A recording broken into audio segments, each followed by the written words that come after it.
Hi friends, welcome back to my channel. If you're new here, hi, my name is Sigrid and I make videos about books because I love them. Today I'm going to be doing the mid-year freakout tag. I don't know if I've ever done this before, but this is going to be my year that I do it if I haven't. This question is best book you've read so far in 2024. As of today, I have officially read 107 books. My goal was 50, and now I'm trying to see how many times I can just kind of lap that goal. It's really hard to pick one book out of over 100 books, so I will be picking 5.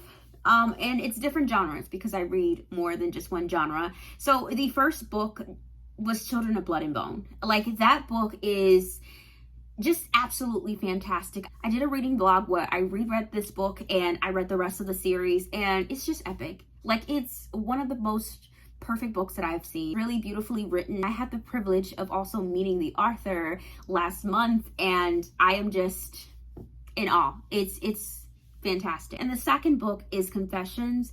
This is a book that was translated from Japanese. It's about a school teacher whose child was murdered by 2 of her students, and so she is going to get revenge.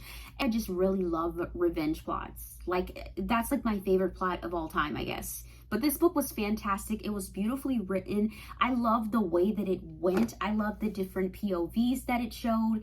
It just, the way that it is organized, I love, and I highly recommend. Next up, we have The Marriage Act by John Marrs. I am a huge John Marrs fan. I have read at least 3 more books by him. The Passengers, The One, there was one more. I think this is the 3rd book. Well, anyways, this is another one of those like sci-fi books. So if you like those 2, you would like this one because it takes place in the same world. It follows couples, and in this world, you can sign up for this program where you will be monitored and listened to using devices. And essentially, they're trying to, it's like Alexa devices, and they are trying to keep people together. So they're going to listen in on your conversations, and if they feel like they need to escalate you to a higher level of priority, and different levels mean different things. It's just really unique. It's definitely like one of those like Black Mirror episodes. It's so much fun. It's so interesting. I recommend the audiobook, but there's like some things that you can like visually see in the book too. So I just recommend like maybe like a hybrid method of reading. Book 4 is The Neighbor Favor. I just thought that this was so cute. It was so fun, and I really love the hero in this book. It's about a woman who writes an email to one of her favorite like science fiction fantasy authors, and he actually writes back, and they start to chat and create like a friendship, and then all of a sudden he just ghosts her. But in real life, it turns out that he actually meets her in real life because he ends up being her neighbor. He slowly starts to put it together that she is the girl that he was talking to online, and she ends up inviting him to a wedding, and he's like, nope, no can do, but I will help you find someone that can go with you. That's ultimately the plot of them trying to find her a wedding date, and he starts to get a little jealous throughout the book, and I love that trope where it's just like, I don't want you, but I don't want anyone else to have you.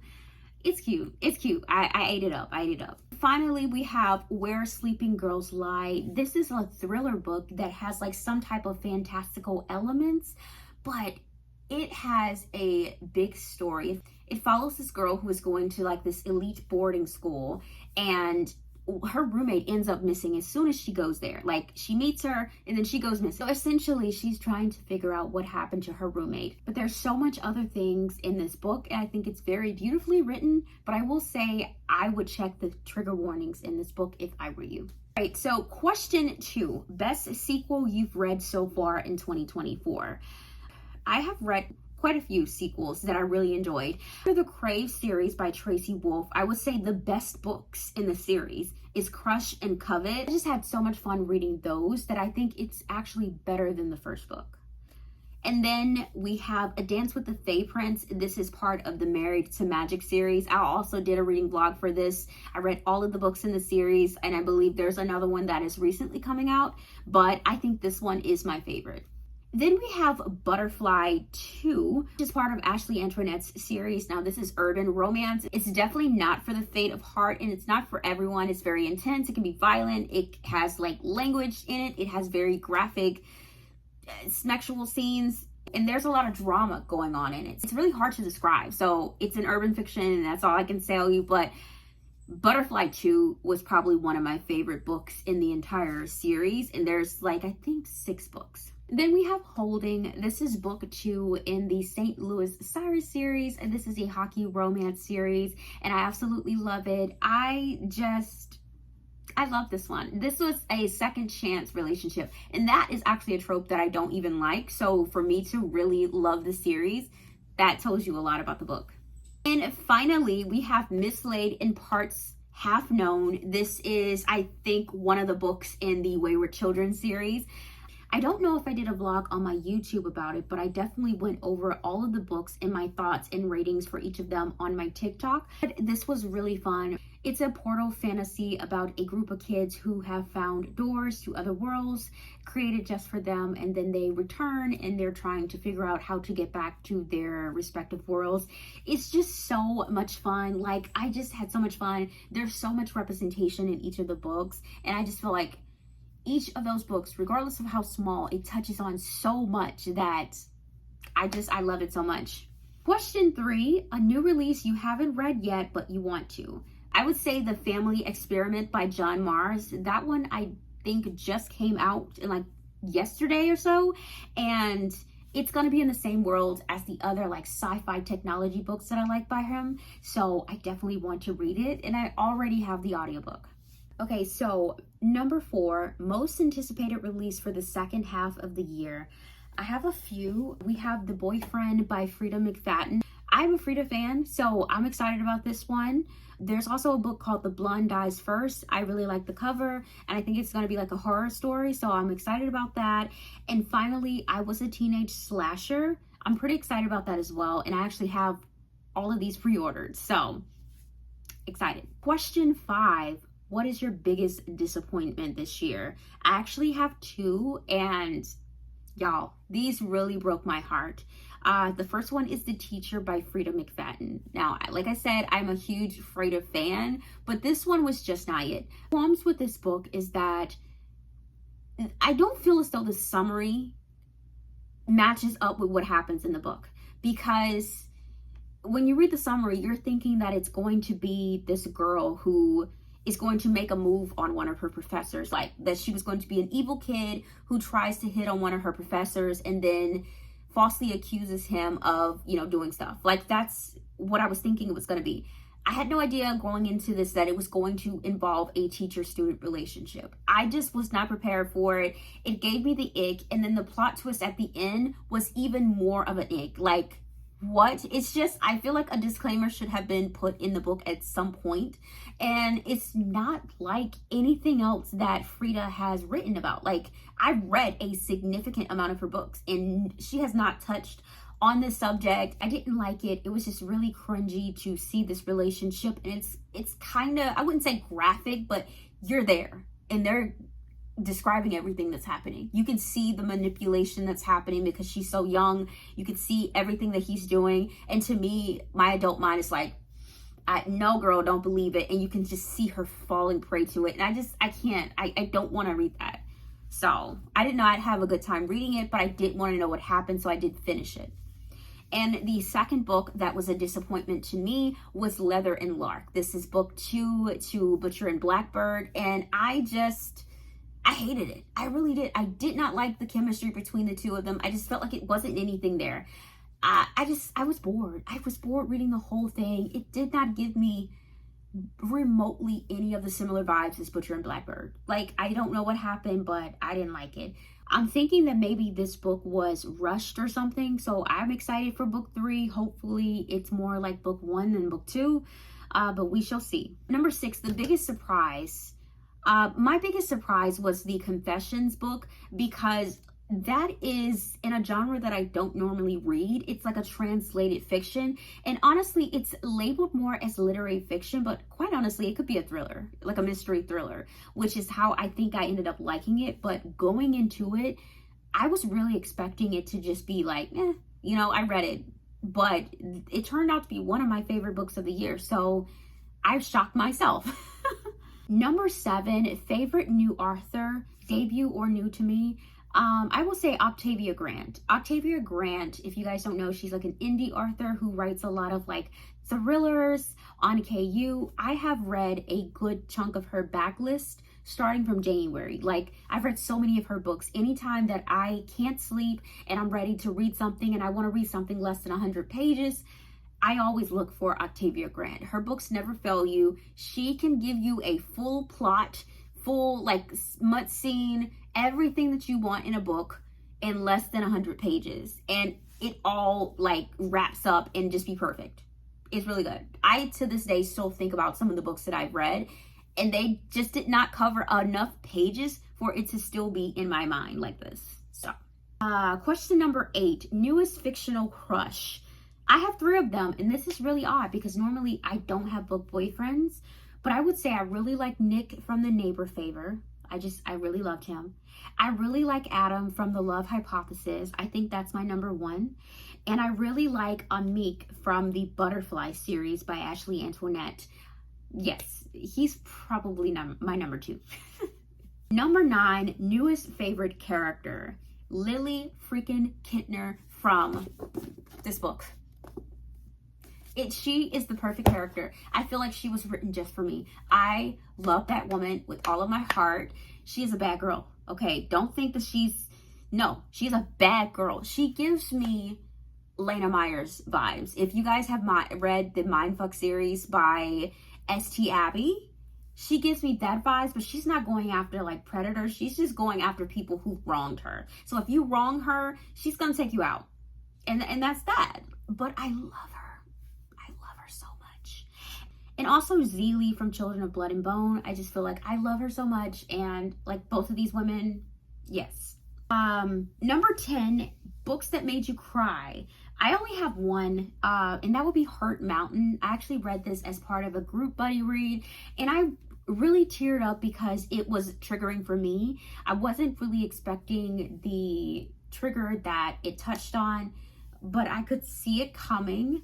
I don't like childhood essay. Like, it's just something that I just don't like reading about. I don't like children being hurt. And so, like, yeah, it was very triggering for me. So I did tear up with that. Yeah. Number 11, a book that made you happy. I have 2. It is I Think I Might Love You by Christina C. Jones. I just love that love story so much. And we have The Love Hypothesis by Ali Hazelwood. I actually read this for a vlog, and it was just so perfect. I just love those 2. I just had a great time reading it. It had me smiling, kicking my feet. I just had a good old time. Number 12, the most beautiful book you've bought so far. I've bought quite a lot, so you guys know, like, I probably could pick a lot, but this one I recently got, and I just love it so much. This is part of a new subscription, Evernight, which is Illumicrate's horror subscription. It's quarterly, so it's every 3 months. But I just fell in love with this one. This is Murder Road by Scarlett St. Clair. If you look at the edges, they are some of the prettiest edges that I've seen, but there's so much more. Number 1, I love the cover. It just gives me like 80s vibes. So I love that. And then when you open it up, it's like little photos here. I just love that too. And then the prettiest thing is this. It's like a pink map of the town, and then the edges are pink. Like, come on, this is the prettiest book. Like, honestly, I like it better without the cover, but I also just really love the art style here. So yeah, I think that might be my prettiest book. Okay, what books do you need to read by the end of the year? I have 5. So the first one is the One Dark Window, like that series. I need to read it. I just hate being left out of the loop. I really need to get on my Zoom with that. Number 2, Bride by Ali Hazelwood. And since reading The Love Hypothesis, it has moved up on my list. I have to read it immediately. Number 3, we have Blood at the Root. Now, this was marketed to me as Harry Potter, but make it at an HBCU. As someone who went to Howard for law school, which is an HBCU, and I also grew up with Harry Potter, I love anything witchy. I'm sold. I was sold, okay? I definitely pre-ordered this book. I definitely got a special edition of this book. I'm just so freaking happy to read this. Okay, it will be read soon. Number 4 is Riley Sager's latest book, Middle of the Road. I just love Riley. I love anything that Riley writes. Like if he can write a grocery list for me, I'll probably read it and rate it 5 stars. Like that's how much of a fan I am of his work. So love that. The last one is Curvy Girl Summer by Danielle Allen. This is actually her first traditionally published book, but I have been a fan since reading all of her indie work. I actually have met her in real life and she is the sweetest person ever, but I love her writing style. I love the way that she writes her romance, her characters, everything is just fantastic. So I know I'm gonna love this. And I have to get to this before the summer ends because I can't be reading a book called Curvy Girl Summer in the winter. It just makes no sense. So I will make this a priority. Question number 14, I have seen this differ from a lot of people, but the most one I've seen is people talking about their goals. So I will talk about my goals as well as for books and beauty. You guys know I recently started a TikTok. That has been going very well. I have been so far consistently posting daily on those, and I have tried to post on a weekly basis on YouTube. I would like going forward to post a little bit more on YouTube, maybe twice a week. I started off doing that, but it was a little too much for my schedule, but I would like to get like a soft like medium of like posting schedule, like figuring it out and actually getting that done. I would like to gain a few more subscribers. I think my goal this year was 3,000. Now I think I'm at 2,900 and something. So I think it's possible to get that before the end of the year. TikTok, I'm at like 2,400. So possibly I can meet 3,000 for that as well. I think that's pretty much it. Maybe come up with more fresh content. I think I would like to start venturing into other things, other genres, maybe do more tag videos outside of just book box unboxings, because I only have so many book boxes to unbox and I don't want my channel to only be about book box unboxings. So I would like to do book reviews and talk about my thoughts. I mean, I am reading over 100 books every year. I would like to be able to talk about the things that I've read, and also do tags because I think they're fun. Like it gives you a chance to see a different side of me and to see my thoughts about what I'm reading and just the book community as a whole. Finally, I would love to start doing reading sprints. I don't know if I want to do it on YouTube or TikTok or wherever, but I want to just really go live and just read a book. It's really me stopping me from doing it because I have so much anxiety about what could go wrong. It's live. I'm just like, I don't know how to do it, but I'm just thinking, Sigrid, just go ahead and do it. So at some point this year, I would love to do a reading sprint. I love watching them with other people, and I feel like I will get a lot more reading done if I have the help of others to just read with me. So yes, that is my mid-year freakout tag for 2024. Thank you guys so much for watching. Until next time, I'll see you guys later. Bye.